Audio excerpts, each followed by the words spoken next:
Dans une dépression, on a souvent un ensemble de symptômes qui ne sont pas alertants pour le patient. Le patient, il peut être triste, il peut être anxieux, il peut être avec des troubles du sommeil, il peut avoir des troubles de l'appétit. Et le problème, c'est que finalement, si on regarde ces symptômes les uns à part des autres, eh bien finalement, on peut tous être dépressifs. Qui n'a pas eu un problème de sommeil? Qui n'a pas eu un problème d'angoisse? Qui n'a pas été triste? J'ai eu le cas dernièrement d'une dame qui avait 72 ans, qui avait perdu son mari et ils étaient restés mariés ensemble pendant une cinquantaine d'années. C'est normal qu'elle soit triste. Ça, c'est la phase de deuil à ne pas confondre avec la dépression. C'est par exemple, lors d'un enterrement, on va accompagner la personne dans son dernier voyage. Les personnes vont être très tristes. Et puis, après l'enterrement, on va peut-être se retrouver autour d'une table à discuter de ce qu'on a fait avec la personne. Et on peut voir certaines personnes qui étaient très tristes se mettre à sourire en disant « tu te souviens ce qu'on a fait avec lui, comment on a rigolé, ce qu'on a fait ensemble, etc. » Et bien ça, on ne le retrouvera pas dans une dépression, par exemple. Ce qui va définir la dépression, c'est un ensemble de symptômes, mais il faut que ces symptômes perdurent sur un temps assez long. Et là, on peut parler de dépression.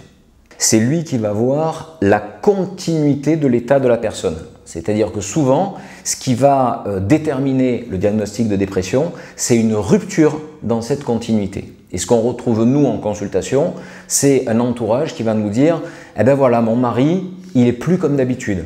Avant, c'était quelqu'un d'enjoué, c'était quelqu'un qui aimait bien rire. Et depuis quelque temps, il est triste, il est replié sur lui-même. » La dépression, c'est une maladie. Ça, c'est un point très important. La bonne nouvelle, c'est que ça se soigne.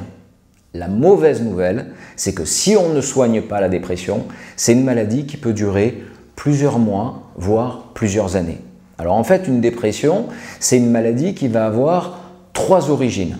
Une origine biologique, une origine psychologique et une origine environnementale. En fait, on est vraiment dans une dynamique où il y a ces trois éléments qui sont simultanés. Alors au niveau biologique, sans rentrer trop dans les détails, mais on a une baisse au niveau du cerveau de certains messagers, et en particulier un qui s'appelle la sérotonine. Au niveau psychologique, on a une dynamique particulière, une dynamique spécifique, une manière de voir l'environnement qui est spécifique. C'est-à-dire qu'en gros, la personne qui souffre d'un épisode dépressif va finalement sélectionner des informations dans l'environnement pour ne garder que les informations négatives. Et enfin, il y a un aspect environnemental où là, ça va concerner tous les stress du quotidien. Il peut y avoir des stress très importants, problèmes au niveau du travail, problèmes au niveau familial, problèmes au niveau du couple. Et puis là-dessus vont venir se surajouter des petits stress du quotidien. La voiture qui ne démarre pas, la machine à laver qui tombe en panne, etc. etc. La personne, elle ne va plus pouvoir travailler, elle ne va plus pouvoir se concentrer, elle ne va plus pouvoir avoir une vie de couple, elle ne va plus pouvoir profiter de la vie au quotidien. Donc un des gros impacts de la dépression, ça va être la perte de la capacité à jouir de la vie au quotidien. Dans l'idéal, c'est de prendre en charge ces trois pôles, c'est-à-dire le pôle biologique, le pôle psychologique et le pôle environnemental. Alors au niveau biologique, qu'est-ce qu'on va proposer? On va proposer des traitements qui vont permettre de remonter le niveau de sérotonine au niveau du cerveau. Et là, ce sont des traitements antidépresseurs. Donc les traitements antidépresseurs, c'est important de savoir que ce sont des traitements qui ne vont pas entraîner de dépendance.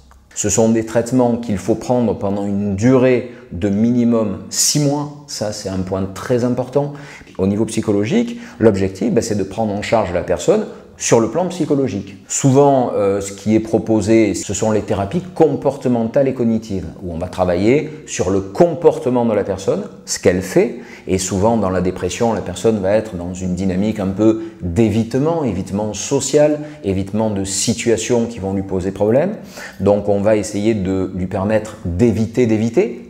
Et on travaille aussi sur les cognitions, c'est-à-dire les pensées associées au comportement. Après, il peut y avoir d'autres types de prise en charge, par exemple des thérapies systémiques ou thérapies familiales, où là on va prendre en charge l'individu, mais également le système familial dans lequel il intervient.